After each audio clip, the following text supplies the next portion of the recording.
Hello, and welcome to the launch of the Global Maritime Issues Monitor 2020. This is a session held in conjunction with a virtual high-level meeting.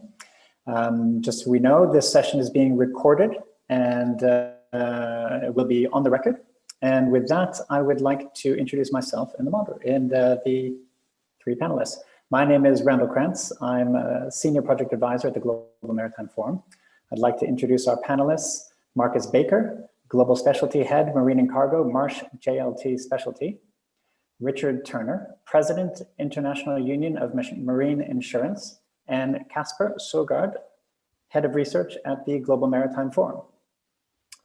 So this session is going to be an interactive session. We have to get that out there. And what I would like is for participants who are listening in to use the chat function to ask questions. We'll get to those questions at the end of our discussion. We'll make sure that we leave enough time to ask the most interesting questions that come through. So do pop those into the chat. We'll sift through them and use the most interesting ones.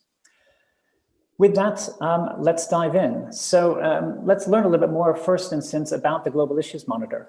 Kasper, can you explain the concept behind the Global Maritime Issues Monitor for us? Thank you, Randall, and thank you for the opportunity to present this. I'm very excited to be here together with Marcus and Richard and to share the findings, because basically what we're trying to do with the Global Maritime Issues Monitor is to tap into the collective genius of senior stakeholders across the global maritime industry to get an understanding of how they perceive the big long-term challenges that will or potentially can have a big impact on the maritime industry, look at the likelihood in their view of these things happening, and also look at how prepared the maritime industry is. Then together with the kind of the survey data, we also invite experts and leaders from across the industry to comment on it, to provide some context. And this is what we've collectively gathered in the Global Maritime Issues Monitor that we're launching today. And we look with this as a way of stimulating debates and discussions, both within individual companies, organizations, but also across the industry, to see how we see collectively the challenges facing our industry, and perhaps use this as an impetus for talking about what we can do about it to be more ready for some of the big challenges of the day. It's the third year we're doing the Global Maritime Issues Monitor. What we typically do is, in addition to asking the same questions so we can see how things develop over time, we also have deep dives looking into specific issues that are high on the agenda, and just, you know, it's no surprise that this was a pretty easy choice to make when we back in March were deciding on which issues to discuss. Of course, we had seen the COVID pandemic starting and spreading across the world, and of course we wanted to tap into the collective genius of the industry and see what changed and what are the impacts that we thought the pandemic would have. Just as a note, also when you interpret the findings, the actual survey was sent out and ran between late April and June, and normally that kind of delay in terms of publishing the results doesn't really matter. But I think particularly this year with the rapid spread and development of the pandemic, I think it's important to bear that in mind. And then again, for the comments we received from senior leaders, we received those over the European summer, so from June to August. So just bear that in mind, that we know there are very, very bright people commenting on, but they didn't necessarily have a crystal ball, and a lot of things have happened over the last 2 months. That's what we did, and maybe now I'll just go through a little bit sort of the survey population and who the senior stakeholders who provided their inputs into the surveys were. As we can see, around half of them were ship owner operators, so that's the bulk of the replies. Looking about the roles, chief executive was more than half of the respondents, and then also board members, and then other leading stakeholders within the respective companies. When we look at the spread, there is a majority of respondents from Europe, but we also see strong Asian and North American presence. And I think, of course, this also reflects a little bit the makeup of the global maritime industry, that it's those three continents that are dominating. In terms of age, I think the demographics is the age demographics is not so unsurprising. But I think if you look at the gender difference, and not just, let me say, we didn't try to exclude female participants in the respondent. I think this is just a little bit a reflection of the senior management in the maritime industry. We've also seen similar numbers from other surveys aiming at senior leadership. So I think this is probably also a key takeaway, that we still see the maritime industry being quite male dominated, and maybe that's something that will change going forward. I think those were kind of the sort of the basic scene setting, and I'm now happy to turn over back to you, Randall, and then to dive into the content, because I think that's what everyone is most interesting to hear about. Thanks, Kasper. So the Global Issues Monitor, it identifies a series of top issues. So economic and geopolitical tensions mounting, environmental sustainability issues are of course remaining top of mind. Digitalization holds promise. We've also seen that of course the pandemic complicates environmental and human health issues. Marcus, can you explain to us what the Global Maritime Issues Monitor tells us about economic and geopolitical issues? You're on mute. Nope, not yet. Should be in the lower left.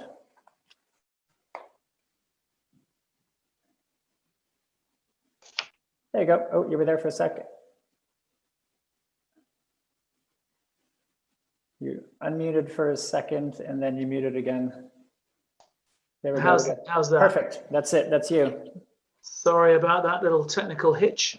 Yeah, thank you, Randall. Firstly, I'd just like to say how delighted we are to be engaged with this project. It's been 3 years, as Kasper rightly pointed out, and every year throws up something interesting for us. And I think working through this pandemic has made life quite interesting in terms of some of the responses. Some of it actually we weren't too surprised about, but I think the whole issue of global economic crisis is one that, not surprisingly, has jumped up from 10 to 2 this year in terms of its likelihood.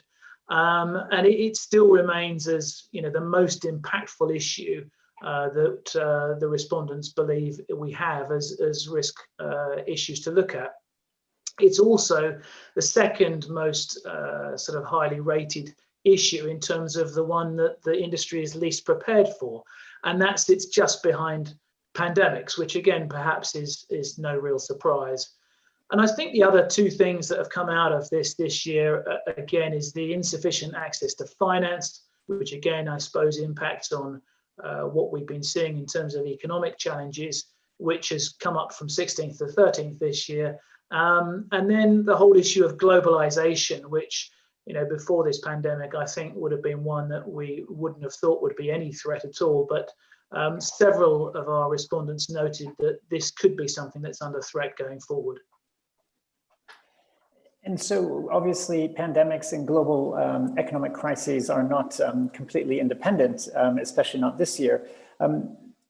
Do respondents see a connection between the pandemic, the crisis, and other economic issues?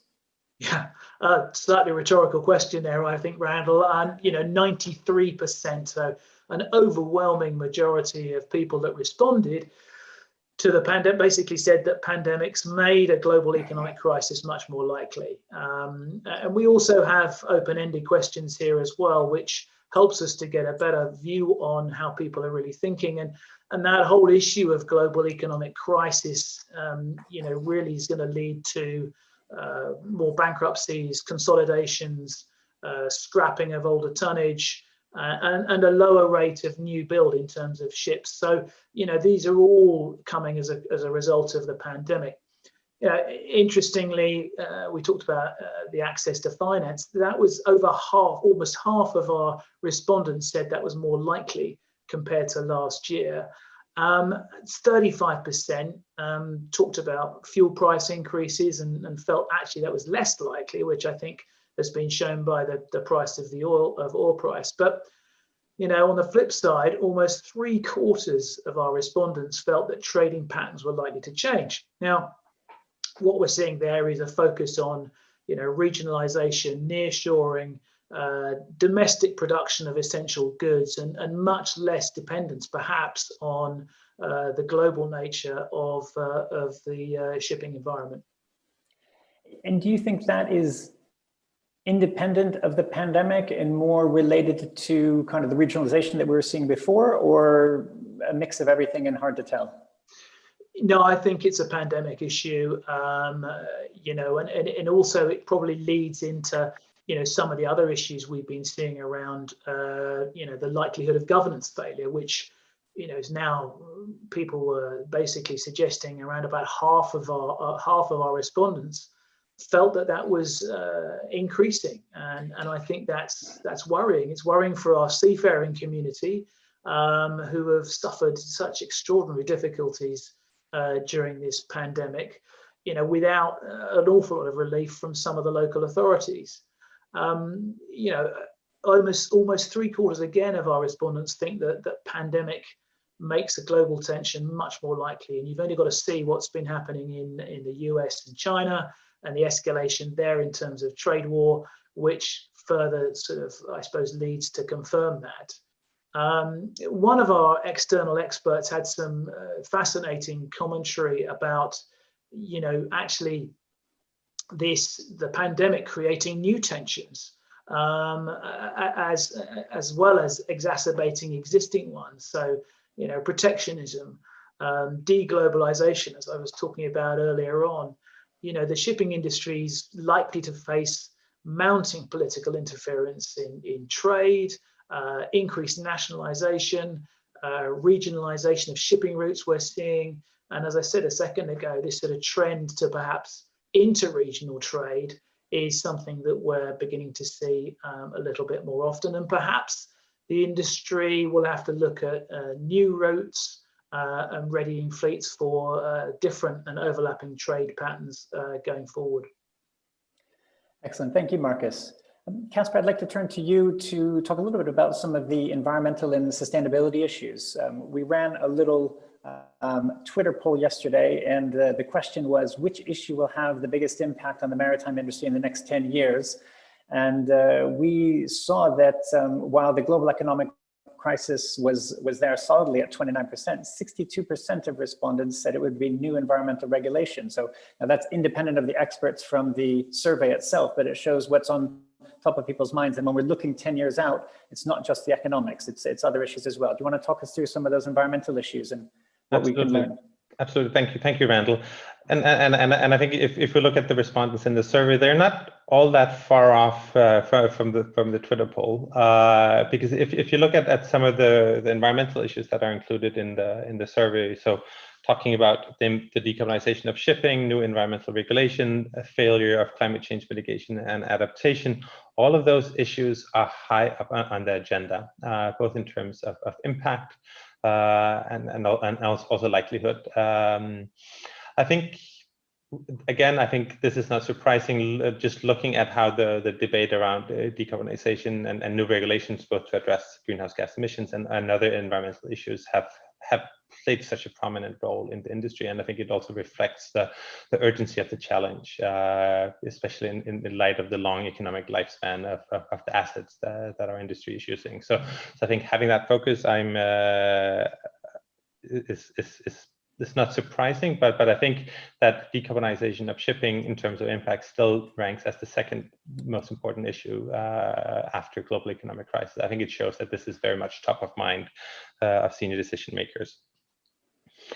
I think what's also interesting is to look at some of the commentary, because I think what we saw this year that I think is slightly new in some of the commentary was also focusing about the new opportunities that also lies in the decarbonization journey. So one of the experts who commented on the survey was Gonzalo Munoz, the COP25 champion from Chile, and talking about how Chile and other emerging economies sees great potential in producing new green fuels for the maritime industry, and sees the collaboration with the maritime industry as a way of speeding up the general energy transition, which could also create new market opportunities in terms of trading new or transporting new energy commodities. So I think there's also some potential growth opportunities that hopefully we'll see companies exploring over the next decade.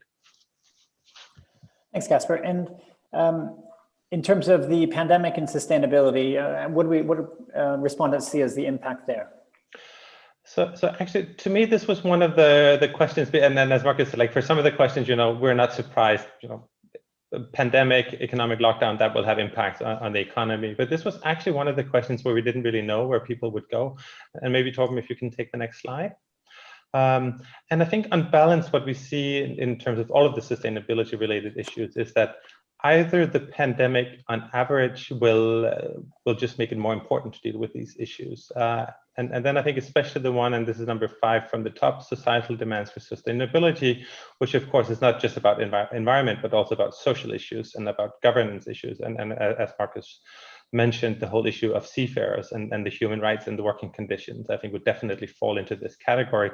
That was one of the issues where a significant proportion of the respondents felt that the pressure would be even larger after this to deal with these things.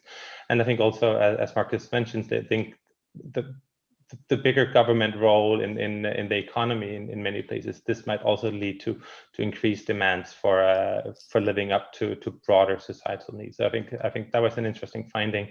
And then, of course, in terms of the decarbonization of shipping, I think on balance, it's slightly more likely that we will need to deal with this, but the answers are quite split.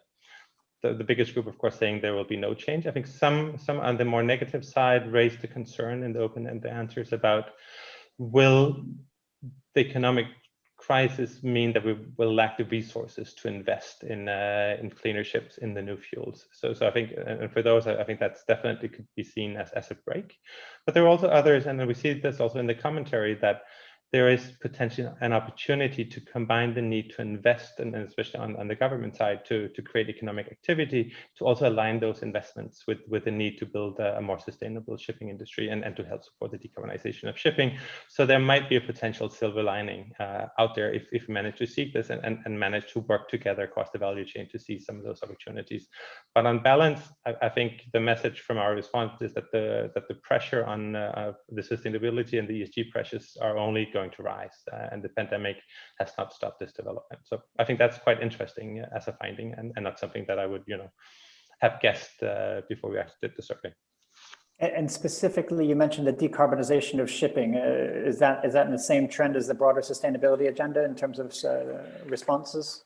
No, I think, as I mentioned, I think there is there's a mixed picture, and I think this makes sense because on the one hand, if our industry is making less money and need to deal with some of the urgent issues of the day, will we then have the capital and the long-term investment horizon to make some of these investments? So I think that's kind of on the negative side, but then again, on the positive side, the pressures seem to just be growing in terms of decarbonization. We see this from the financial sector, from customers, from governments, and there might be an opportunity to look at how can we make those investments and work together with partners across the value chain to make some of those investments happen. And if this is what we see coming out of the next 6 to 9 months, then maybe we can actually accelerate and move forward. So time will tell, but I think there are both views out there, and definitely not a clear sense that this is becoming any less important, rather the contrary.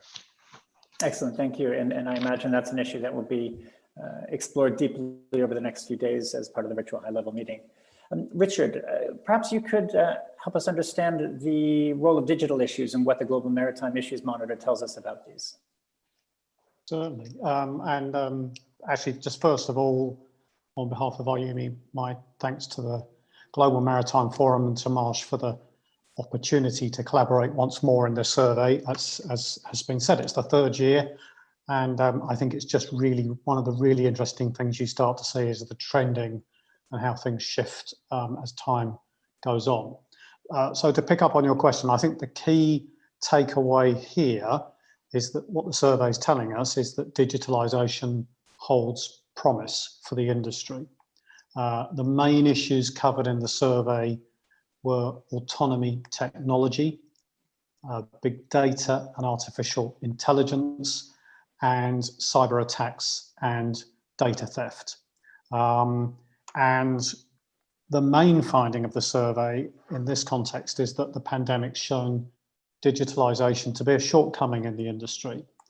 The survey found that big data and artificial intelligence improved in perceived preparedness. It was 7th least prepared issue last year. It is now the 11th least prepared issue, so that means it's getting more preparedness. And it was placed 6th in terms of impact and 3rd in terms of likelihood. Autonomy technology continue to rank high as an issue for which the industry is saying it's not well prepared, and it moved from 4th on the unprepared list to 3rd, just behind pandemics and the global economic crisis. Some of the external experts commented that the opportunity in the space of autonomous shipping does raise considerable questions about the consequences for seafaring staff, both from a crew perspective and the space required for them. And you know, Marcus and I both spend our day jobs in the insurance world, and we know from that you know, the majority of marine accidents can be ascribed to human error, but greater use of autonomous technologies is bringing some unknowns. One of them is unresolved legal liability questions, and I guess in that sense, what shipping is being faced with has echoes onshore with things like driverless cars. The experts also agree that improving the use of technology could be a top agenda item and could lead to benefits such as efficiencies from data optimization. And there could, I think, be upsides relating to improved risk management and environmental performance. So those were the main points. And do respondents believe that the current pandemic will influence the pace by which the industry is adopting new digital technologies? Well, I think you had that chart that showed the impact of COVID and the likelihood. I think it was slide 12. And certainly what that's showing, I think it's the 7th item down, that our respondents are saying that big data, AI, and also the autonomy technology are more likely. I think one of the interesting things about that whole page is that for most of the categories, people are saying that the COVID pandemic is more likely to make these things happen. So I think there is a general speeding up of things going on.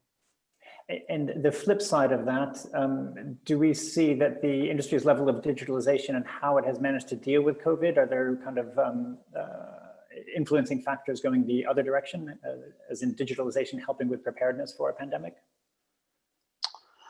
Well, some commentators in the survey highlighted that digital technologies, had they been better developed prior to the pandemic, could well have improved transparency in disputed supply chains, disrupted supply chains, and that could have reduced the exposure of seafarers to the contagion that went on. We also had comments that the sector might well need to respond quickly to issues such as sudden port closure or increased hygiene protocols. And it's possible that the abrupt emergency conditions brought on by the pandemic will force changes in the onshore environment as well. Probably already are. And one more question, because this one came in from a participant, and it was Greg Miller who asked us, if you look at the global maritime issues map over the past 3 years, concerns over cyber attacks seem to have slipped. And just curious whether there were any comments that shine light on that, particularly given that shipping cyber attacks seem to be increasing. And Marcus, you might be able to weigh in on that as well. Yeah, yeah, it's curious, isn't it? Because I think that we know there have been incidents. I think one of the interesting developments from our side of the industry, the insurance side of the industry, has been actually you're seeing more and more innovation in that space, and the development of products to protect ship owners' operations, both in terms of the shipping side and also the shore-based side. And I know from speaking to people in that segment that they are definitely seeing an increase in activity. So I'm slightly surprised to see it drop down the list, actually. Mm-hmm. Okay, great. Marcus, did you have any thoughts on that? No, I'd agree with Richard. I mean, you've only got to look at the recent news about IMO and major shipping companies where attacks have happened, cyber attacks have happened. It's obviously an issue that seems to be accelerating. So it does seem a little odd, and I can only think that perhaps our respondents feel a little bit more comfortable with technology at the moment. It's possible that that's what it is, but again, I think we'll probably try and dig into that over the course of the next few months. Excellent, thanks. And Marcus, were there issues that were not included in the survey but came up in the open-ended questions that are worth bringing up? Yeah, yes, a great question, Randall. And I think one of the key things, and this is the sort of human side of our business with seafarers has been highlighted quite a bit in the press and in discussions. And I think that seafarer well-being is something that's going to be of major concern. It is of major concern in light of the pandemic. And it's not just the physical well-being. Of course, it's the mental well-being in particular that seems to have been overlooked. Seafarers' roles as essentially key workers is vital, absolutely vital to the global economy. And when you think about some of the issues and incidences that seafarers have missed over the course of the last 6 months, childbirth, weddings, funerals, you name it, I think that the industry's responsibility to look after seafarers going forward has become even more important. And if we're looking to recruit, assuming we have to, if autonomous shipping doesn't become such a major part of the industry, assuming we have to continue to rely upon seafarers, which I fully expect us to, then the need for I suppose, all of the maritime stakeholders to sort of collectively campaign that key workers, that seafarers are key workers, I think is absolutely essential. And that came out quite strongly in the open-ended questions. Excellent. Thank you. Thank you very much, Marcus. I just want to remind participants that we've seen a few questions coming in to the panelists using the chat function. So if you have questions, please pop them in there. We'll get to some open questions in just a minute. Meanwhile, Richard, one last question. How prepared do respondents believe that the maritime industry is for future pandemics, and how likely do they believe that these future pandemics are likely to be? Well, I think the key headline from this is that the survey said that the pandemic's ranked as the issue that the industry felt least prepared for. I guess that doesn't exactly come as a surprise. It also ranked third for impact, but interestingly, only 10th for likelihood of occurring again. I'm wondering if there's a slight timing issue to this, given the survey was done a few months back. I wonder if we'd get the same answer now. I was actually reading a history book which mentioned past pandemics, and there was a pandemic that went right around the world at the end of the 19th century. In this context, I was reading about New Zealand, and the pandemic reached New Zealand 5 years after it started. Interestingly, it started in China as well. So it's the difference today, of course, is that our connections, our transport connections, the way the world works has sped everything up. And I think one of the shocking things about the pandemic is the speed at which it disrupted everything. And I guess my second point around that history is that is the history. Pandemics have always happened, but the world we're living in now means that they're going to be very quickly disruptive and over quite a wide geographic expanse. So I think we really have to think about our preparations for not if it happens again, but the next time it happens again is kind of where I would emphasize. Thanks. And we've actually had a question related to the insurance industry in relation to these types of risks. This is from Jim Lawrence. The question was, bear with me here because it's worded quite lengthily. He basically says that pressure points for change are indeed growing: regulation, shareholder, customer pressures, availability of finance. But the insurance industry could be playing a larger role. And we're seeing this happen in real estate, and where yearly insurance could become very expensive if available at all, and areas threatened by climate change. Yet real estate financings are still multi-year. Will this change, and can insurance be a force for progress within the maritime industry as it relates to these kind of exogenous issues?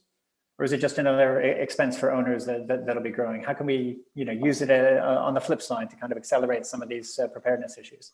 Well, maybe I could just jump in here, Randall. Sure. By the way, I think it's a fantastic question because our industry, the insurance industry, the one that I know, goes back such a long way, but this seemed like very little change. And what we're now seeing, what we're beginning to see is, and it's come out in this survey a little bit, about the use of data. And I think data and behavioral analytics are going to allow us as an industry to develop not only more accurate pricing, but also better product. And that's really where I see things going. So it's slightly off the piece, if you like, a little bit in terms of where we're going with this issues monitor. But the issue of climate change is another factor that I think we're going to be able to look at pricing into insurance product. And I agree. I think, an annual policy, insurance cover yearly, does that really make any sense anymore? Are there better ways we can do this in terms of just continuous policies? Probably. And I do think that the pandemic has helped to force some of this change, or at least has got people thinking in a slightly different way. And that can only be good for the industry. Now, I'm sure Richard's got a few thoughts around that as well. So I think you can think about the insurance question from a few different angles. I think one is there is a financial impact to the insurance sector from COVID. It's been estimated at $200 billion, and half of that is claims activity, and the other half is actually investment impacts that has affected the sector. So there is a significant financial impact coming from COVID. Not too much of it, I would say, though, is in the marine space. It's more in the people buying business interruption insurance linked to property or travel insurance, that kind of thing. So we should be careful to keep this in context. I think in terms of what Marcus just touched on, I would completely agree. I think I think there is a real opportunity for the insurance sector to innovate, to rethink the product it's selling, to reimagine it, if you will. And I think there's a great opportunity for the sector to be thoughtful about the step changes that are taking place in the maritime sector, and to think about the products and the services that it is providing. I think we've got to be careful, though, to keep COVID in context. I would say COVID, more often than not, has sped things up. It's trends that were already starting to happen have been sped up. I'm not so sure that COVID in the insurance space has necessarily created a whole new framework of things. So the operational side of our business was already moving more digital. I think COVID has just forced the pace of that.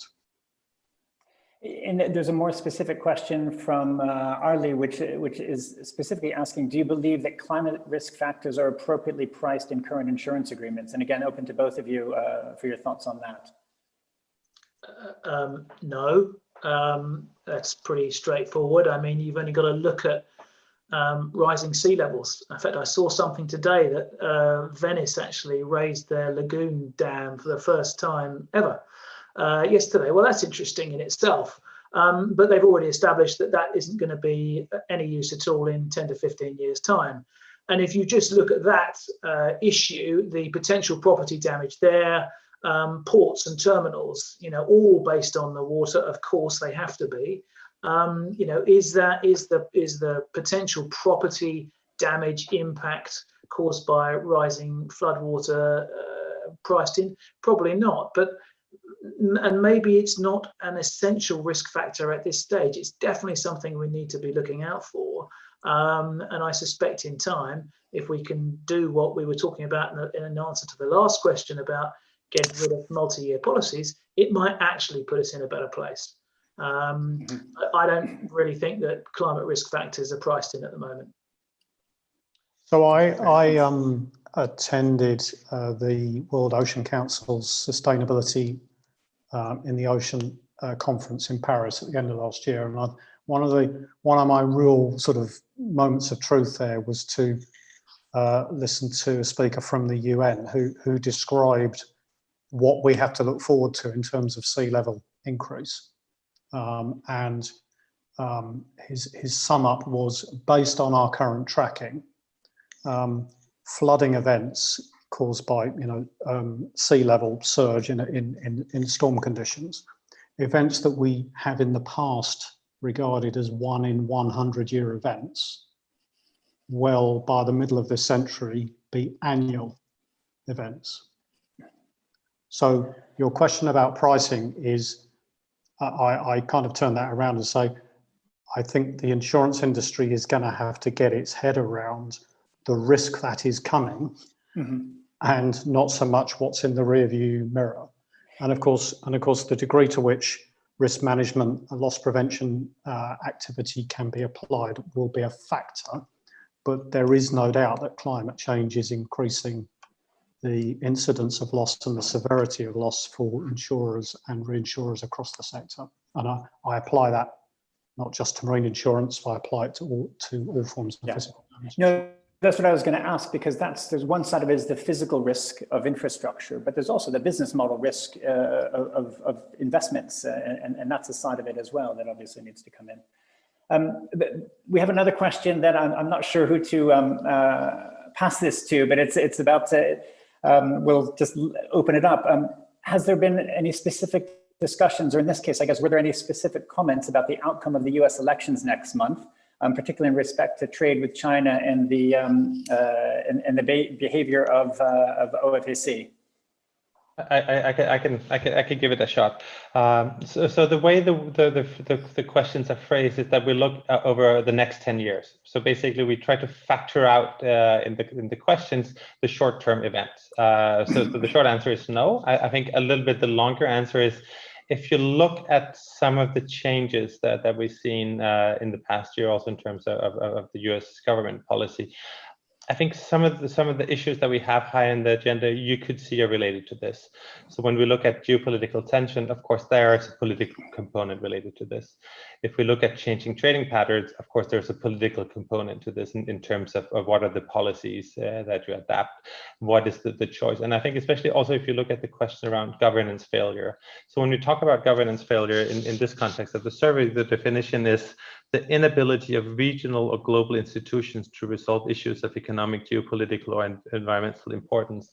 And of course, I think some of the trends that have been happening over a longer time period, where we might be seeing it's been accelerated during the existing US administration, also with the pandemic, is that some of the institutional framework guiding world events and basically after the Second World War have been eroded. We've seen this in the WTO for a long time, the inability to come up with global solutions to some issues. So I think you might again see that some of those fears or challenges is factored into the long-term trend, but we haven't spoken about specific events happening in the short run because it's a 10-year timeline. And I think also what we try to also ask the people commenting on is looking at what are the underlying trends that we're seeing, and I think Marcus gave a pretty good description of some of the things that were highlighted in terms of regionalization and some of those challenges or developments we're seeing. Thanks, Kasper. As we get close to wrapping up, maybe just kind of some final comments from each of you. Richard, I'll start with you, and I guess the question would be, one of the big issues is uncertainty, and now more than ever we have, of course, more uncertainty. And it was already suggested that if our issues monitor were being polled now instead of even in March, I mean, we were lucky we didn't poll in January. But Richard, thoughts from you on kind of what does this mean, and how much change can we expect even in between this year and next year, and as things move forward in kind of our new world of rapid change? Well, if I had a crystal ball, I think it's very, very difficult to predict accurately what we're going to be looking at in 12 months' time. I mean, if we think back to the WTO, I think it was around April, May time, they at that point were describing a reduction in trade this year relative to last year of between 13 and 32%. That is a huge range of difference between the more pessimistic end and the more optimistic end. And I know they've narrowed their views since, but I think if that is that shows a huge amount of uncertainty that we're dealing with. And I guess the uncertainty has COVID at its heart. The length of time that COVID is with us, and the availability of vaccines, that kind of thing, to deal with it will have a huge influence on the outcome. But we shouldn't forget, and Marcus touched on it, that once COVID is dealt with and out the way, the long-term issue that will be with us is the environmental one, the sustainability questions that we've already touched on. And so I suspect longer term, that is going to be the thing that influences, if we're thinking about a 10-year time horizon, I suspect that is the thing that's going to be a key determinant of where we are economically, politically and socially in 10 years' time. And there will be pluses and minuses in that. Thanks, Richard. And Marcus, I'd like to get your thoughts, and maybe as well, not so much the crystal ball, but in terms of maybe how do we act in the face of this uncertainty? Yeah, I mean, I was just trying to think of a decent phrase to come up with as you asked that question, and I don't think the only thing that is certain is that there's going to be uncertainty, and that's really how I think we have to take things forward. I mean, our job in the insurance world is to try and make sure that we're helping people to protect themselves as best they can, knowing what we know. And perhaps, what we're looking at here is the fact that there are so many factors that are starting to influence the economy, trade, regulation, climate change. All of this is starting to impact how so many industries have to adapt. And, as human beings, we're incredibly capable and competent at adapting. And I think that's what we have to think about doing in the next 12 months and beyond, because I think we've got to start thinking about things in a different way. We've got to do everything we can to protect ourselves, and that could be from financial perspective, from an intellect perspective, even from an insurance perspective and a finance perspective. But ultimately, it's about adapting, and I think we're going to see that. I'm sure in the next 12 months, the responses to this monitor in 12 months' time are going to be fascinating. Thank you very much, Marcus. And Kasper, for the final word from you, what does this mean for the Global Maritime Forum and how we engage? So I think there are 2 points to add to Richard's and Marcus. I think one key thing I think in the Issues Monitor is the question about preparedness. We might not be the masters of whether there will be a cyber attack. We might not be masters of the flooding, but we can look at how can we prepare for these events that we know are quite likely to happen. So I think just the preparedness, and I think this is both at the individual organization level, but also collectively. Are there ways we can help prepare better so we're able to deal with these things? Because as history has shown, and Richard's, I think your example was great. These things do happen. It's not a surprise that we're in a pandemic situation. And maybe if we had done a little bit more preparation, we might have been better suited to do this. And I think the second thing is, how can we shape the future? Because the future is not something that's a given. There are areas where we can actually have an influence. And I think what we see and what we hope to see over the coming week at the GMF virtual high-level meeting is having discussions around how can we work together to shape the industry, to create a world that is better and more sustainable, and where we can operate good businesses while delivering service to the world. So I think preparing, but also shaping the future. I think those are my key takeaways. Excellent. Thank you, Kasper, and thank you to all of our panelists, Marcus, Richard, and Kasper, for a very interesting conversation. My colleague Tina has just posted in the chat. You can look up any more details, download the Issues Monitor using the link that's there. And with that, we'll bring this session to a close. And thank you very much. And for anybody who's joining for the sessions over the coming week, we look forward to seeing more of you over the coming days. Thanks a lot.